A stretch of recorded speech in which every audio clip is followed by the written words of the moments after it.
ప్రపంచ బాలల దినోత్సవం సందర్భంగా మహబూబాబాద్ జిల్లా తొర్రూరులో అవగాహన సదస్సు నిర్వహించారు అధికారులు. ఈ సందర్భంగా స్థానికంగా హోటల్ యజమానులు, కాంట్రాక్టర్సు, నాయకులు, ప్రజలు కొంతమంది పాల్గొని ఈ అవగాహన క్లాసెస్ను విజయవంతం చేశారు. ఇందులో స్థానిక ఎస్ఐ గారు, సివిల్ కోర్టు జడ్జి గారు, లేబర్ ఆఫీసర్ గారు మొదలగు వారు పాల్గొని 14 సంవత్సరాల లోపు పిల్లలను పనిలో పెట్టుకున్నట్టయితే కేసులు ఏ విధంగా పెడతాము, కేసులు ఏ విధంగా ఉంటాయంటూ వివరిస్తూ, అందుకోసము ఎవరైనా చూసి కూడా దాటిని చప్పుడు చేయకుండా కూడా ఆ తల్లిదండ్రులకు పనిలోకి పంపించిన తల్లిదండ్రుల పైన కూడా కేసులు పెట్టబడుతుందని చెప్పి హెచ్చరించడం జరిగినది. ఈ సందర్భంగా అధికారులు మనం డైరెక్ట్గా సేవ చేస్తున్నాం. ఎందుకంటే మనం సపోజ్ మన ఇంట్లో అమ్మాయికి పెళ్లి చేస్తామనుకోండి, కళ్యాణ లక్ష్మి వస్తుందంటే వదులుకుంటామా? ఎంత డబ్బు ఉన్నోడైనా పోయి ఏం చేస్తాడు? ఒక సర్టిఫికేట్ తెచ్చుకుంటాడు, ఇన్కమ్ సర్టిఫికేట్ తెచ్చేసుకొని పోయి కళ్యాణ లక్ష్మి అప్లై చేసేస్తాడు.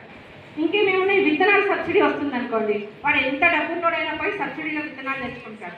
కోర్టు మేజిస్ట్రేట్ మేడం మట్టా సర్దా మేడం గారికి, అలాగే భారత్ అసోసియేషన్ అధ్యక్షుడు ప్రదీప్ రాజు గారికి, అలాగే గణపురం రామకృష్ణ గారికి, ఈ అంగన్వాడీ ప్రాజెక్ట్ డైరెక్టర్ ఇందిరమ్మ గారికి, అలాగే నాగవాణి గారికి, సిడబ్ల్యూసీ చైర్మన్ నాగవాణి గారికి, నా ముందున్న మీ అందరికి కూడా, అంటే ఇక్కడ రకరకాల వాళ్ళు వచ్చారు. కొంతమంది ఆర్ఎంపీ డాక్టర్లు, అలాగే షాప్లో ఉన్న వాళ్ళు, లోకల్ ఎవరైతే కూలిపల్లి తీసుకెళ్ళి సుధార్ మేసులు కూలి వర్కులు ఉన్నారో వాళ్ళు, తర్వాత కొంతమంది అంగన్వాడీ టీచర్లు, అలాగే ఇంకొంతమంది హోటల్స్ ఉన్న వాళ్ళు రావడం జరిగింది. ఇంకా చాలామందిని పిలుస్తున్నాం కానీ కొంతమంది ఎర్లీ అయ్యేసరికి తొందర రాలేకపోయారు. వచ్చిన వాళ్ళందరూ కూడా మా పోలీస్ తరఫున ధన్యవాదాలు. మ్యాక్సిమం ఈ కార్యక్రమం ఏంటంటే ప్రతి సంవత్సరం కూడా మొత్తం కేంద్రంలో సెంట్రల్ కానీ స్టేట్ కానీ బాల కార్మికుల వ్యవస్థని నిర్మూలించాలనే ఉద్దేశంతో 2 సార్లు కూడా కార్యక్రమం చేపట్టడం జరుగుతుంది ప్రతి సంవత్సరం.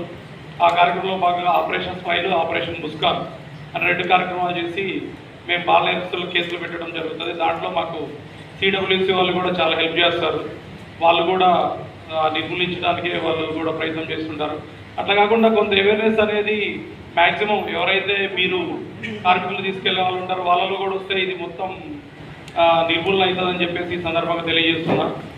కొంతమంది ఉంటారు కుల వృత్తులు చేసేవాళ్ళు, అంటే మేము పోయిన లాస్ట్ టైం ఇట్లా కేసులు పెట్టడానికి తిరిగినప్పుడు ఇటుక పట్టీలు ఉన్నాయి కొన్ని, అక్కడ కేసులు చేసినాం. అంటే వాళ్ళు ఎక్కడి నుంచో ఒరిస్సా స్టేట్ నుంచి బయట నుంచి తీసుకొచ్చి ఇక్కడ పని చేపిస్తుంటారు. తల్లిదండ్రులు ఇక్కడ ఉండి వాళ్ళు అక్కడ ఉండలేరు. సో తల్లిదండ్రులతోనే వచ్చి వాళ్ళు కూడా ఇక్కడ పని చేసుకుంటుంటారు. వాళ్ళకి చదువు దాచిపెట్టేసి 2 నెలలు వాళ్ళకి ఆపేయండి, తర్వాత చెయ్యండి, తర్వాత వాళ్ళని కార్మికులుగా పెట్టుకోండి అని చెప్తున్నారా?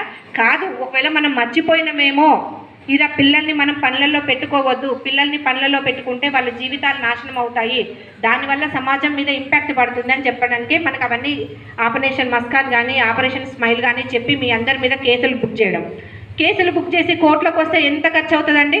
ఫర్ ఎగ్జాంపుల్ ఒక్కొక్కరు కోర్టుకు వచ్చారు, పోలీస్ స్టేషన్కి వచ్చారు, ఎంత లేదన్నా ఒక 50,000 లక్ష రూపాయలు లేనిది జరుగుతుందా? మళ్ళీ ఆ కేసు పోతుందా మీకు?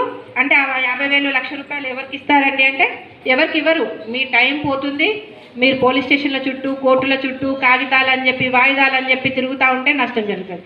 అదే 1 లక్ష రూపాయలని మనం కార్మికుడిగా పెట్టుకోకుండా ఉన్నట్లయితే మనం సమాజ సేవ చేసినట్టు పుణ్యం మన అకౌంట్లో పడుతుంది, మనము మంచి వాళ్ళగా ఉంటాము. మనం ఇప్పుడు మీ ఎస్ఐ గారు చెప్పినట్టు పలానా షాప్లో పలానా లేబర్ ఉండే, లేదు అతనైతే ఒక చిన్నపిల్లాన్ని లేబర్గా పెట్టుకోవడానికి ఒక సర్టిఫికేట్ వస్తుంది. ఎవరైనా అంటే మనకి వచ్చేది ఏంటి లైఫ్లో లాస్ట్కి కాండక్ట్ సర్టిఫికేట్ అంటారు. ఒక వ్యక్తి ఏ విధంగా ఉన్నాడు, ఏ విధంగా ప్రవర్తించాడు, సమాజానికి ఏం చేశాడు అని చెప్పి. మీరు యాక్చువల్గా ఇప్పుడు బాల కార్మిక వ్యతిరేక దినోత్సవంలో పిల్లల గురించి చెప్పాలి, కానీ మీరందరూ పెద్దవాళ్ళుగా ఉన్నారు కాబట్టి మీకేం చెప్తున్నామంటే పిల్లల్ని కార్మికులుగా పెట్టుకోవడం వల్ల జరిగే నష్టాలు, వాళ్ళు వీరందరూ చెప్పినట్టు మాదక ద్రవ్యాలకు అలవాటు అవ్వడం, లేదంటే లగ్జరీకి అలవాటు అవ్వడం, లేదంటేనేమో ఏదో 500 ఇవాళ సంపాదించుకున్నామంటే తెచ్చుకొని తింటారు, పని లేనప్పుడు సైలెంట్గా ఉంటారు.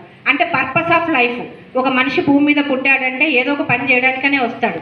కానీ వాడు పుట్టినప్పటి నుంచి అంగన్వాడికి కోడిగుడ్డు మీద, మొన్న కూడా పేపర్లో చూసాను, కోడిగుడ్డు మీద కూడా ఒక పార్టీ లీడర్ ఫోటోలు పేర్లు రాస్తున్నారు. ఇచ్చేది పిల్లాడికే. కాకపోతే మన గవర్నమెంట్ అంటే అవి మన సొమ్మే, అవి నేను మా స్టాఫ్ కూడా ఎప్పుడు చెప్పేది ఏంటంటే, ఎప్పుడైనా పని చేయనప్పుడు మనం తీసుకుంటుంది ఒక కూలివాడు 500 రూపాయలు పనికి వెళ్తే వాడు సబ్బు మీద ట్యాక్స్ కట్టేవారు, లేకపోతే ఏదైనా కొనుక్కుంటే బియ్యం మీద కట్టే ట్యాక్స్, వాటి మీద కట్టే ట్యాక్సే మాకు జీతం రూపంలో వస్తుంది. ఖచ్చితంగా మేము పని చేయాలి అని చెప్తాం. అలాగే ఒక గవర్నమెంట్ పిల్లల కోసము కోడిగుడ్డు కానించి, పోషకాహారాల కానించి, ఫుడ్ కానించి, అంగన్వాడీ స్కూల్ కానించి, ప్రైమరీ స్కూల్స్ కానించి ఇన్ని వాళ్ళ కోసం అని ఇస్తుంది.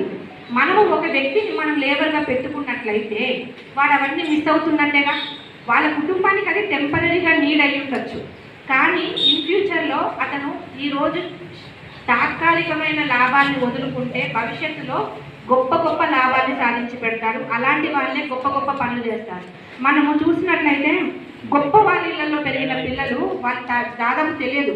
రిలయన్స్ అంబానీ వాళ్ళ పిల్లలంట, వాళ్ళు మళ్ళీ CEO అయ్యట, వాళ్ళు ఇట్లా అయ్యట అంట. కానీ ఎవరైతే కష్టాన్ని సుఖాన్ని తెలుసుకుంటూ పేద వర్గాల నుంచి వచ్చిన వాళ్ళైతే ఎవరైతే ఉంటారో వాళ్ళు ఖచ్చితంగా సమాజానికి సేవ చేస్తారు. ఒక ఎగ్జాంపుల్ ఏంటంటే అబ్దుల్ కలాం గారు కూడా మరి మనం చైల్డ్ లేబర్ అని అనాలి కదా, ఎందుకంటే ఆయన పేపర్లు వేసిందంట. పేపర్లు వేసినప్పుడు మరి అక్కడితో ఆగిపోయిందా?